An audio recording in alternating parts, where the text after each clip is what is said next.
Alors j'ai présenté une réflexion relative à la protection des indications géographiques dans les accords de libre-échange qui sont conclus entre l'Union européenne et le Vietnam et l'Union européenne et le Mercosur. Qui particularise ces accords de libre-échange de nouvelle génération, c'est que la protection des droits de propriété intellectuelle, notamment des indications géographiques, occupe une place importante dans les négociations, dans les discussions et dans les accords.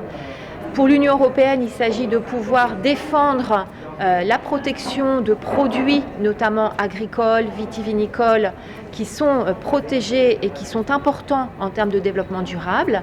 Mais c'est aussi pour les partenaires de l'Union européenne une manière de s'approprier un modèle de protection de ces productions qui sont attachées à un territoire, à des traditions, à des savoir-faire.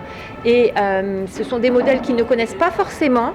Et l'Union européenne, eh bien, finalement, les invite à se conformer à ce type de protection dans leurs intérêts, mais aussi dans l'intérêt général d'un commerce international le plus respectueux de ces traditions.